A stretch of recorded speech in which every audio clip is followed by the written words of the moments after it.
All right, guys, thanks for joining us at What's Hot. And today, this one's for you, buyers. You better get fired up. All right, Lissette, it's awesome seeing you, man. Happy Monday. How you doing? Happy Monday. I love that intro. I've got to say, it's amazing. That's what I'm talking. You know that let's get fired up, or I forget what I even say in there. That was me 4 years ago in a closet in clothes, because this is what my guy told me to do, just yelling. And I probably did it 20 times. My wife was thinking, what is this guy doing? So, yeah. I could totally see you doing that. Yeah, I do every morning now. It's just a habit. Yeah. So we're talking about buyers. And buyers a lot of times will come to us as realtors and they're like, hey, I need something in 33 days. Let's go. And we'll say, whoa, we got to do some things first to set you up for success, right? And a lot of those things take more time than they had anticipated. And sometimes that'll have a negative impact on their timeline or what they're able to purchase or whatever it is. It just limits their opportunities. So Lissette had the wonderful idea coming on here and sharing some things that we would suggest to any buyer when it comes to preparing yourself starting 6 months out. So Lissette, I'm going to let you start. As a buyer, what should I be thinking about 6 months prior to when I want to purchase that home? You know, I love having this conversation with buyers because when they're first-time home buyers and they don't know where to start, let's create a plan and take one step at a time. And it definitely gets them on the right path. So I always say, take a look at your budget and see where you're comfortable right now with a mortgage payment. If you're paying, let's say, $2,000 in rent and you feel tight, you might want to say, okay, I feel more comfortable with a mortgage payment of $1,800. If you have room in your budget, maybe I go up to $2,200, $2,400 for a mortgage payment.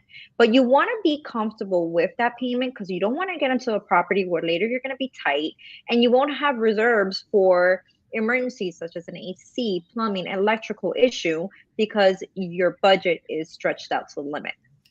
Well, I like that you started with that because, and I'm sure you'll say yes to this. Have you ever had a buyer come to you and they say, I'm looking for something up to $2,000.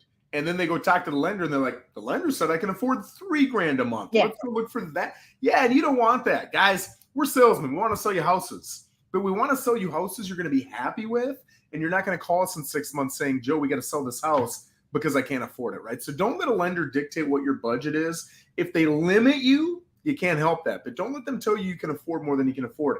And I'll tell you that, like, let's say Lissette and I are making the same amount of money. Lissette might love going out and partying and, you know, being on her boat on the weekends and you know, restaurants and whatever. She might not need or maybe be able to have as big a house as me. I'm old man Joe. I sit home every night and I'm boring. And, you know, once I'm done working, I sit next to my wife for 30 minutes watching TV. That's it. That's my fun for the day. So I might be able to afford a little bit more home. And it's not because our money situation is different. It's because what the rest of our life looks like and that being different. So I think that's really important.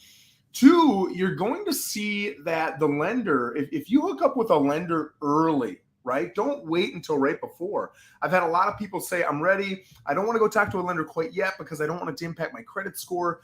Let's wait until right beforehand. But then they'll find out they're 1099 contractors, and maybe with this loan product they want, they need 2 years. Well, they don't have 2 years. That's a problem. Now they've gotten themselves into a bind that maybe is irreversible, and that's a problem, right? So another thing I see is their credit score isn't what it needs to be. New construction is a perfect one for this because for new construction right now here locally, all my lenders are telling me we need 680. So you might be thinking, I got a 660. I'm good. I know you can get a loan with 660, and you can. But right now you can't get a new construction loan at 660. So you really want to talk to that lender so they can say, hey, with this credit score, you can get a normal home. But if you want new construction, you might need 680 or something like that, right? Just to make sure you're on board. Cash down is also something that a lot of people just don't understand, right? You're going to need a down payment plus closing costs. So when you're talking about FHA 3.5% down, or if you're, you know, a vet, thank you for your service, and you've got 0% down, all those are your down payments, right? But if you're, and this is really challenging with the veterans, if you're 0% down, you still have closing costs, right? And even as a vet, the closing costs are even bigger because you have what's called a funding fee depending upon your situation. So those closing costs can be anywhere between 3 and 5% depending upon the situation. And a lot of people just aren't aware of that. Wouldn't that be helpful to know 6 months prior before you tell your landlord, hey, I'm out, thank you. And all of a sudden you can't get a loan because you don't have the cash. So that's really helpful too. Last thing I'll touch on when it comes to setting a budget and talking with a lender is seasoning your funds. If you're going to get funds from a family member, a friend, whatever it is, a lot of times the lender is not going to allow you to use those funds to purchase the home because they're thinking, well, without those funds, you wouldn't be able to purchase this home. So if that person didn't come through for you, we might go in default on this home. We don't want that. So we won't let you buy the home. Seasoning the funds is leaving the funds in an account after you've received it as a gift for 60 days. Now, most lenders, depending upon the loan type you're using, they can use those funds, or you can use those funds to purchase a home, and they can use it when they're figuring out how much cash down and everything you need. So, Lissette, great point on the lender and the budget and everything, getting them involved. Honestly, I think that's one of the biggest points. What else you got? It's really important to also sit down and talk to a realtor and find out, all right, if I'm in this budget and this is what I could afford, what does this property look for? And then from there, you can make a list of what are your needs and what are your wants. And so then, within this budget, I might get a frame home. I might get a CBS home. What is a need? What is a want? Do you want a pool? But you don't need a pool. It may not be in your budget. So get with a realtor and understand the market, where the pricing is at, and what that entails. I love that because I think being a realtor, it's easy for me to buy a home because I already have my expectations set, right? Because I see it every day. But I don't know cars at all. So when I go look at cars, just like every buyer I've ever worked with, the car I want and the budget I want to stick to are two completely different things, right? Everybody wants the Ferrari, but I only want to spend 20 grand. And it's like, okay, well, that doesn't match, right? So I think really going in with the understanding that the more money you spend, the more you can get, and that's great. But the more money you spend, the more money you're spending, right? So you want to kind of adhere to that budget that you've got too. But having a week, 2 weeks, 3 weeks, 4 weeks to really get used to the market and what's popping on and what it looks like. Are you going to be able to jive with that budget you got? Would you actually purchase a home in that price point? Is a really important question to ask yourself before you get out of your current housing situation. So I think that is a good one too. I love the needs and wants list. That's really important. I think it's important too when you're sitting down with that realtor to talk about what a transaction looks like, right? A lot of people come to me and they're like, I need a home in 25 days. Well, that's a problem because if you're getting a loan, the best lenders can get it done in 25 days, but it's going to be tight. And we're hoping for perfection there. Usually you're looking for 30 to 45. That also doesn't put any time into looking at homes, putting in offers. Maybe the first offer doesn't get accepted. Maybe there's negotiation time, whatever it is. You might need a good 40, 50, 60 days from the time you actually are actively out looking at homes and the time you close, right? It's really important to understand all the contingencies involved. You've got an inspection period in there, appraisals, you've got a surveyor coming out. You've got all these different things going on, really understanding from your realtor how those things align and what that timeline looks like. I think it's incredibly important for the confidence and the education of that buyer. What else you got, Lissette? And just understanding the area you're going to buy in also really, hone down on that area. Again, back to just understanding the market and your price range. Once you select an area, you could see how prices also differ between maybe one area here, a little bit north, a little bit south. And that will help you narrow down your options as well. Yep, I like that. And once you've kind of gotten a feel for the market, you've got your budget, you've talked with a lender and you understand what loan package you're probably going to go with, what credit score you need, where's your credit at, all that good stuff. I think now that you're maybe 60 to 90 days out and you're ready to start looking at homes actively with your realtor, now is the time when you want to go in and get approved. And I'll tell you, everybody is so concerned about getting approved because they think if I get approved, A, I have to buy now, and B, it's going to negatively impact my credit score, right?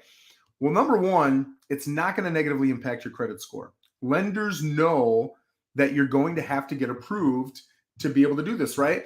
And number two, the time that you've got after you do it is, there is a certain deadline on that. But if you go beyond that deadline, all you got to do is resubmit your documents, which if you've already got your documents, it's going to take you 20 minutes. It's not a big deal, right? To get pre-approved again. So just really to have that document, you're going to have it for an offer. Nobody's going to accept an offer unless you got that pre-approval with you. And really just having it up front lets you know that you're ready. I can't tell you how many people are like, hey, I'm gold. Don't worry about me. And then we get there and their credit is great and their cash is great. But there was something about, like I said, 1099 contractors are the biggest ones, right? Yeah. I can't tell you how many friends I got making 200, 300, 400 grand a year. And they're like, I'm gold. And then we get to pre-approval time and they're like, you need 2 years, or we got to do this other loan, but you're not going to like the terms on it because you don't have 2 years. And it's a complete surprise to them, right? So just kind of getting that pre-approval in place is incredibly helpful. Yeah. That's awesome. Yeah, for sure. What else do you recommend for anybody before they go pending? Before they go pending, well, just, like you said, talking with your realtor, understanding the process, getting out there, understanding that you're going to need inspection, you're going to need to get all these things lined up in order, understanding your market and having a plan. I think once you have a plan set and you go through the steps and you have a good realtor and a good lender to guide you through the path, it makes the process a lot more smoother and you have less hiccups along the way. All right, I'm going to add 2 last things before we go here. Number 1, you're going to want proof of funds put together, right? It doesn't take that long, but I can't tell you how many people in the heat of a negotiation and we got multiple offers, they could lose something because they don't have the paperwork ready, right? So let's just say I'm FHA, I'm 3.5% down. My closing costs are going to be 3.5%. Let's just say those are the numbers. That's 7%. Let's say it's a $400,000 property. 7% of 400 grand is 28 grand. If I am the buyer's agent and Lisette's a listing agent, she's going to want to see that I actually have 28 grand, right? So you can do it in a number of different ways. You can submit a bank statement, and I'm usually looking for 4 things. I'm looking for the name of the bank, the name of the buyer, a date within the last 30 days, and an amount, right? And I'm literally doing the same math. I'm thinking, okay, your FHA, that's 3.5% down. I'm guessing closing costs are going to be about 3.5%. That's 7%. Okay, that's 28 grand. Show me 28 grand. If you can't show 28 grand, I know one of 2 things is going on. Either you're not prepared, right?